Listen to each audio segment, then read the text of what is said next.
अगर आप मुझसे पूछेंगे तो जेंटलमैन बिहेवियर जैसा कुछ नहीं है। सभी लोग स्पिरिट ऑफ क्रिकेट के अंदर ही खेल रहे हैं। जो भी कानूनों में लिखा है आपके पास उसका इस्तेमाल करने का पूरा हक है। आपने कोई मैच फिक्सिंग नहीं की है और ना ही गेंद से छेड़छाड़ की है। बाकी आपके पास डटकर खेलने का पूरा अधिकार है। आपके पास नियमों के अंदर रहते हुए मैच जीतने का अधिकार है। फिर आप ये जीत चाहे जैसे भी हासिल करें, और यही स्पिरिट ऑफ द गेम है। ये बात मैं नहीं कह रहा हूँ, बल्कि गौतम गंभीर ने कही है। रविचंद्रन अश्विन के साथ हुई बातचीत में गौतम गंभीर ने दिल खोल कर रख दिया और बताया कि क्रिकेट को लेकर उनका नज़रिया क्या है। हमने सोचा कि इसी बहाने आपको हम गौतम गंभीर के बारे में कुछ किस्से बता देते हैं। हेलो नमस्ते, मैं हूं मोहित ग्रोवर और अब आज क्रिकेट की कहानियों में हम बात करेंगे गौतम गंभीर से जुड़े आईपीएल के कुछ किस्सों की।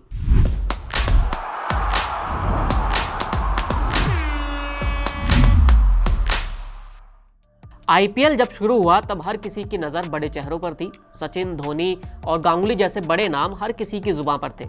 कप्तानी का नाम आता तो धोनी, गांगुली के ही किस्से सुनाए जाते, लेकिन ये शुरुआती कुछ सीजन में ही रहा, क्योंकि कुछ वक्त बाद ही एक नए कप्तान की पहचान बन गई थी। ये गौतम गंभीर थे।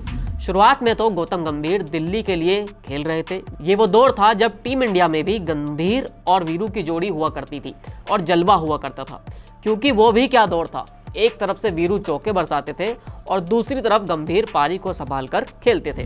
शुरुआत के 3 सीजन दिल्ली के लिए खेलने के बाद आईपीएल 2011 में गौतम गंभीर कोलकाता नाइट राइडर्स के लिए खेले। शाहरुख खान, जिन्होंने कोलकाता की टीम खरीदी थी, शुरुआत में तो उन्होंने प्रिंस ऑफ कोलकाता सौरव गांगुली को साथ लिया, लेकिन शुरुआती सीजन में जब टीम की हालत खराब होती चली गई तब केकेआर के मैनेजमेंट ने कप्तान बदलने का फैसला किया।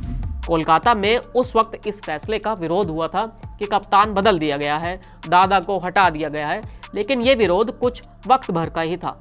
सिर्फ 1 साल में ही गौतम गंभीर की कप्तानी में टीम पूरी तरह से बदल गई थी। अगले ही सीजन में कोलकाता नाइट राइडर्स पहली बार आईपीएल जीत भी गई थी। इतना ही नहीं, 3 साल में 2 बार केकेआर ने ये कमाल किया था। पहले साल 2012 में और फिर 2014 में केकेआर चैंपियन बनी थी। कप्तान दोनों ही बार गौतम गंभीर थे। गंभीर के कप्तानी में कुछ ऐसी बातें देखने को मिली थी जो शायद लोगों को अजीब लगी थी। उन्होंने सुनील नरेन से ओपनिंग करवा ली, ब्रेंडन मैकुलम को फाइनल में प्लेइंग 11 से बाहर कर दिया क्योंकि लक्ष्मीपति बालाजी को खिलाना था।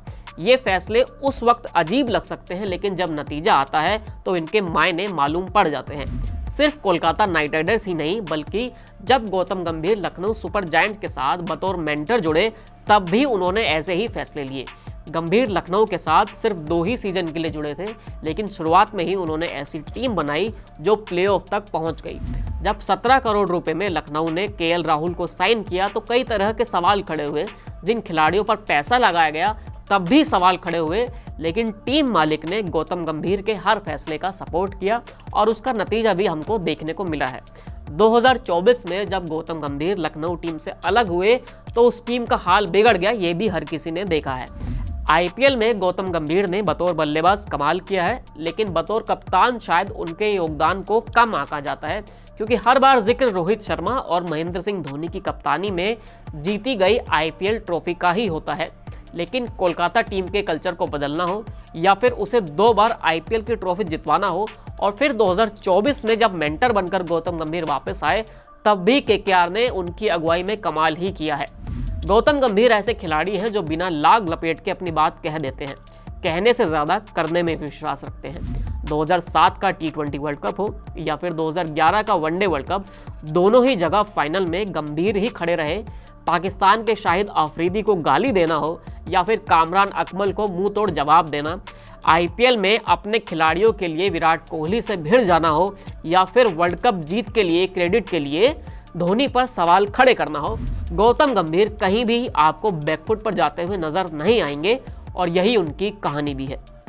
इस किस्से में इतना ही, फिर मिलेंगे एक नई कहानी के साथ। शुक्रिया।